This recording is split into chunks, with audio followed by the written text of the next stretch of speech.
Hello, Lakers Nation. So, I want to explain to you why uh, Isaiah Thomas would not be a terrible defender with the Lakers.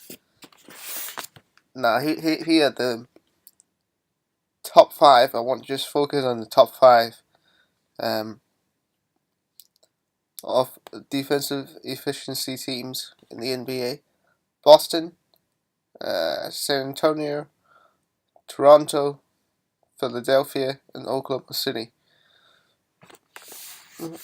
What these five teams have in common is that they play very physical defense. You look at Boston, there's no doubt they play physical defense. You look at Jaylen Brown, you look at guys like Al Horford,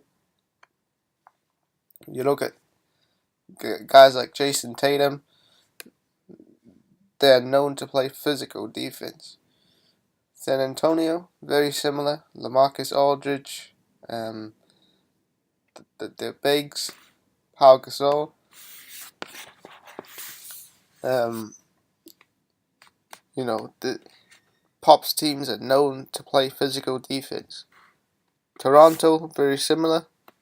You look at Ibaka, extremely physical. Um, Guys like DeRozan, um, they are very physical on defense. Philadelphia, obviously, Ben Simmons, Joel Embiid, very physical. And Oklahoma City, we know they're one of the most physical teams in the league with Steven Adams and Russell Westbrook and Paul George. So these are the five teams I want to look at. And you look at the Lakers, where they are. Okay, ignore Golden State because they don't play a physical brand of defense whatsoever. And Utah, another team that's extremely physical, with Rudy Gobert and those guys. Miami, another team with physical defense. Now they play a slightly different type of defense. They like to trap a lot. But the point is, they like to put a lot of pressure on the ball. All of these teams put a lot of pressure on the ball, and they try to make the other team play their pace. You know, Boston slows the ball down. San Antonio the same way. Toronto speeds the ball up.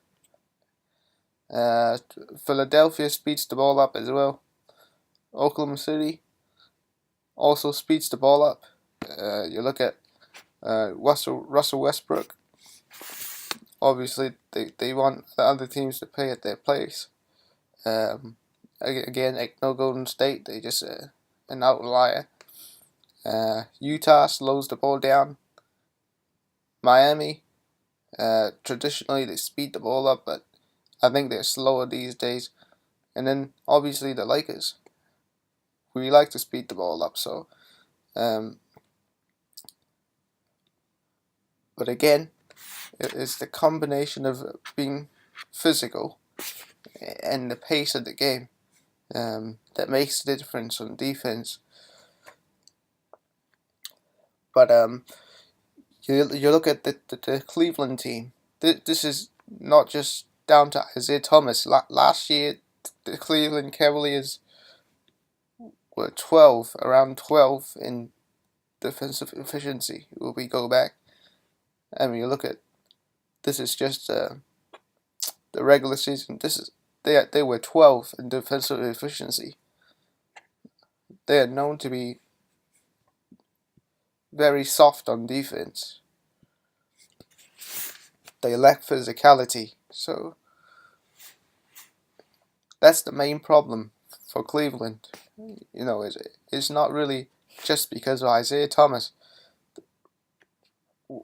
Why he was fine in Boston is because Boston play an extremely physical brand of defense, and the Lakers do as well. You know, and also when everybody's physical on defense, that means the refs can't call the fouls.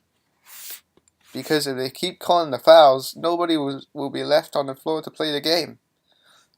So it's extremely important for the Lakers to play physical defense. In terms of the coverage that Isaiah Thomas will play, off pick and rolls and all that, I'll do that in a separate video. But definitely he can't play the switch defense that we like to play, especially in the second unit. So I'll make that a separate video in another day. But again, defense is all about physicality. If you can be physical with a team, you can be a good defensive team. Defense is about bellying up your opponent. That's why Golden State struggles all the time. They struggle against Boston, and they struggle against Oklahoma City. They struggle against the Lakers. They struggle with teams that play physical defense. So that's that. Leave a comment down below. Tell me what you think about my stance on the defense with Isaiah Thomas. I have a Patreon page with some extra content on there. Please go over there and have a look. I also have a Scoring Academy program, also in the description. And yeah, this is a quick video on the difference in physicality and how he can help Isaiah Thomas play better defense with the Lakers. And I'll see you guys in the next video.